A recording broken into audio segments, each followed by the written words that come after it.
3 अगस्त 2022 को United states के house of representatives की स्पीकर नैन्सी पेलोसी ने ताइवान का विजिट किया था।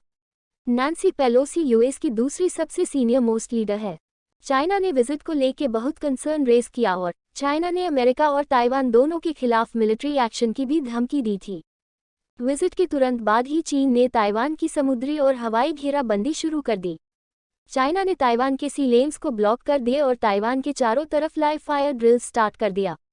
इन लाइव फायर ड्रिल्स में चीन लाइव बॉम्ब्स, मिसाइल, यहाँ तक कि बैलिस्टिक मिसाइल तक का यूज़ किया। आइए जानते हैं कि चाइना ताइवान का जो लेटेस्ट स्टैंड ऑफ है उस पे भारत का क्या स्टैंड है। रिसेंटली चाइना के एम्बेसडर ने इंडिया से सपोर्ट मांगा था चाइना ताइवान इशू पे। भारत सरकार ने इस मुद्दे पर जो स्टेटमेंट दिया है वो काफ़ी रोचक है। भारत ने चाइना और ताइवान को संयम और तनाव को कम करने का आग्रह किया। वन चाइना पॉलिसी के सवाल पर भारत ने बोला जो उनका स्टैंड है वह वेल नोन है और इसे दोहराने की आवश्यकता नहीं है। इंडिया चाइना पॉलिसी के जानकारों की माने तो इंडिया ने चाइना को ये साफ संकेत दे दिया है कि वो किसी भी तरह से ताइवान को चाइना के फोर्सफुली विलय के खिलाफ है। और दूसरी ओर इंडिया ने वन चाइना पॉलिसी पे खामोशी रखकर चाइना, वेस्ट और ताइवान को यह संकेत दे दिया है कि फ्यूचर में कोई गारंटी नहीं है कि इंडिया वन चाइना पॉलिसी को फॉलो करेगा। इंडिया की पॉलिसी में जो चेंज आया है उसको आप इंडिया चाइना की recent line of actual control पर चल रहे स्टैंड ऑफ से भी जोड़कर देख सकते हैं।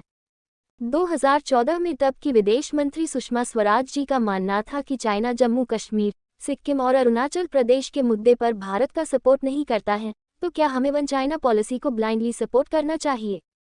चलो ताइवान इंडिया ट्रेड और डिप्लोमेटिक रिलेशनशिप के बारे में कुछ डिटेल्स जानते हैं। इंडिया और ताइवान के बीच में फर्स्ट ट्रेड एग्रीमेंट 2002 में साइन हुआ, जो 2005 से इफेक्ट में है। दिसंबर 2018 में इंडिया और ताइवान के बीच अपडेटेड ट्रेड एग्रीमेंट साइन किया गया।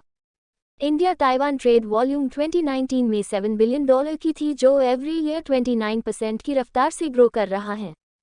पैंडेमिक के समय चीन में लगी लॉकडाउन के कारण पूरी वर्ल्ड का सप्लाई चेन डिस्टर्ब हो गया। पूरी वर्ल्ड ने ये माना कि हम मैन्युफैक्चरिंग के लिए सिर्फ चाइना पर डिपेंड नहीं हो सकते हैं।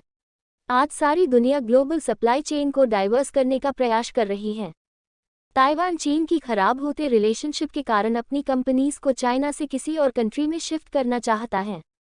भारत को इन बदलते समीकरण में अपने लिए एक बड़ा अपॉर्चुनिटी दिखता है।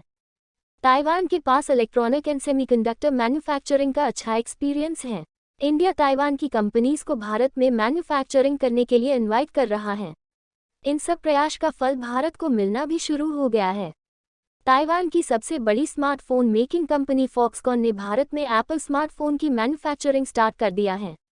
इंडिया ने 2014 में प्रधानमंत्री की शपथ समारोह में शामिल होने के लिए तब के ताइवानीज रिप्रेजेंटेटिव चुंगक्वांग टिएन को भी इनवाइट किया था।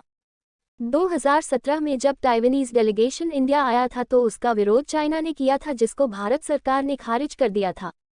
जब ताइवान की प्राइम मिनिस्टर साई द्वारा दूसरी बार इलेक्शन जीता गया तो उनकी शपथ समारोह में भारत की तरफ से मीनाक्षी लेखी शामिल हुई थी। ताइवान ने 2021 में एक सर्वे हुआ था जिसमें 56% पब्लिक और 76% साई की गवर्नमेंट के लोग इंडिया से अच्छे रिलेशनशिप के सपोर्ट में थे। बस एक बात याद रखेगा कि किसी देश का ना कोई परमानेंट फ्रेंड होता है ना कोई परमानेंट एनिमी, परमानेंट होता है सिर्फ उस देश का हित। यहाँ पे करते हैं वीडियो को समाप्त। वीडियो को देखने के लिए धन्यवाद।